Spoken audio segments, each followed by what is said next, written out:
Une vaste étendue plate et marécageuse balayée par le vent, où galopent des taureaux et des chevaux à demi sauvages, encadrés de gardians. Telle est l'image que se fait de la Camargue celui qui souhaite connaître cette région.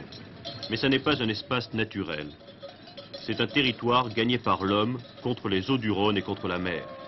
La Camargue est située sur le territoire des communes d'Arles et des Saintes-Maries de la Mer. C'est le seul espace de la façade méditerranéenne encore considéré comme sauvage. Il convenait donc de le protéger. C'est ce que le gouvernement a décidé en 1970 en créant un parc naturel régional d'une surface de 850 km².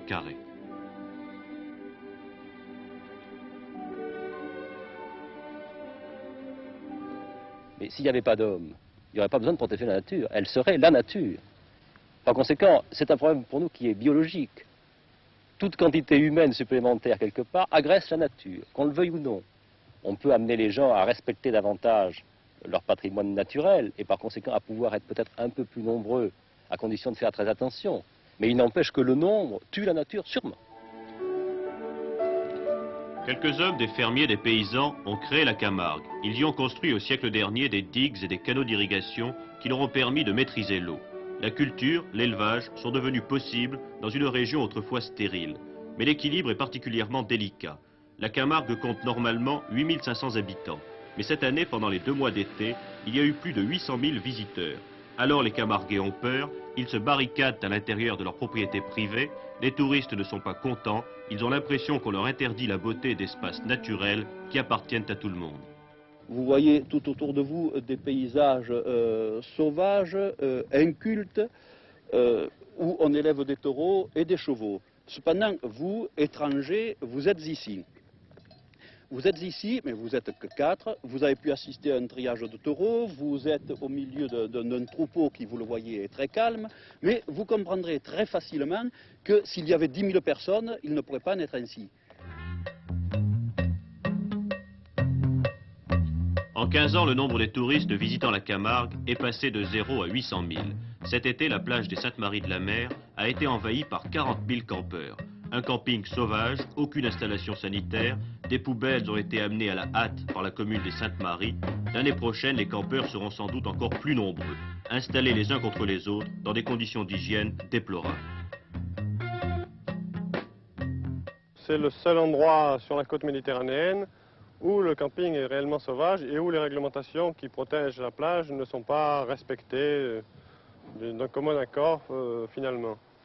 Nous allons essayer, l'ensemble des personnes qui s'intéressent à ce territoire, de réduire ce camping sauvage en faisant des infrastructures organisées, parce qu'on se rend compte que 30 ou 40 000 personnes qui séjournent un mois sur la plage sans aucun équipement sanitaire, ces équipements, ce n'est pas possible de les mettre en place à cause des conditions climatiques et des conditions géographiques. Ces 30 000 personnes courent de graves dangers d'épidémie, quoi qu'on dise et quoi qu'on fasse. Dans de telles conditions, on peut se demander ce que recherchent ces touristes.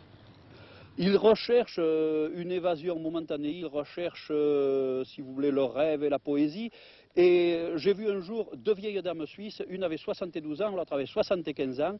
Elles sont venues me voir, elles m'ont supplié de les faire monter à cheval. Elles m'ont dit, monsieur, nous ne voulons pas mourir sans avoir monté à cheval. Le rêve, l'évasion, la poésie, tout le monde en a besoin après une année de travail. Les touristes désirent que soit conservée dans leur authenticité la nature sauvage et les vestiges du passé. Mais lorsque les visiteurs arrivent par centaines de milliers, que peuvent-ils trouver en Camargue? Je l'ai demandé à plusieurs touristes qui malheureusement n'y trouvent pas grand-chose. Pas grand-chose de ce qu'on leur a dit pouvoir y trouver. Ils y trouvent probablement une espèce de souvenir de la liberté des Camarguais, la liberté traditionnelle, un sens de la liberté. C'est beaucoup dire, puisque quand on se trouve à 40 000 personnes sur une plage, même s'il n'y a pas de contraintes, je crois que le mot liberté ne veut plus dire grand-chose. La plupart des touristes, en dehors des touristes balnéaires, qui eux cherchent au fond la mer, et la mer elle existe, et la plage aussi, mais les autres certainement doivent être déçus. Parce qu'ils ne voient pas ce que l'on dit qu'ils peuvent voir. Parce que ces choses-là existent, mais elles sont cachées, elles sont généralement dans des propriétés privées, et puis elles sont dans la réserve, et c'est toujours très long de voir, ne serait-ce que par exemple quelques oiseaux. Et alors les touristes qui viennent ici passer une après-midi et qui font la Camargue, comme ils disent, eh bien finalement ils repartent, ils n'ont rien vu. Nous allons essayer de faire un musée de nature dans lequel on mettra dans des conditions de liberté relative un échantillonnage des oiseaux que l'on peut voir.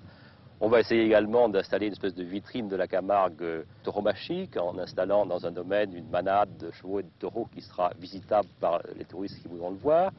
De toute façon, à partir du moment où nous avons pris le parti numéro 1 de la protection de la nature, le tourisme n'est jamais que le numéro 2. Et ça, nous le soutiendrons mordicus, ou bien alors il faudra changer de politique, et à ce moment-là tout est fichu, il faudra fermer. Un parc naturel régional est un patrimoine qui doit être accessible à tout le monde. Mais souvent, les visiteurs livrés à eux-mêmes dégradent ce qui doit être protégé. La réserve des oiseaux de Camargue est connue dans le monde entier. Doit-on en interdire l'accès aux hommes? Je pense que c'est en deux temps. Le premier temps sera, si vous voulez, de séparer, d'enlever l'homme de certains espaces, comme de la réserve de Camargue, de façon à d'abord ce qu'on y ait un témoignage, que des gens puissent y travailler en recherche, et de former dans cette réserve des gens qui seront aptes après à faire comprendre, à donner le goût de la nature aux enfants auxquels ils enseignent. L'intérêt justement de la réserve se situe à trois périodes. D'abord une période, si vous voulez, sur toute l'année avec quelques oiseaux sédentaires particulièrement intéressants.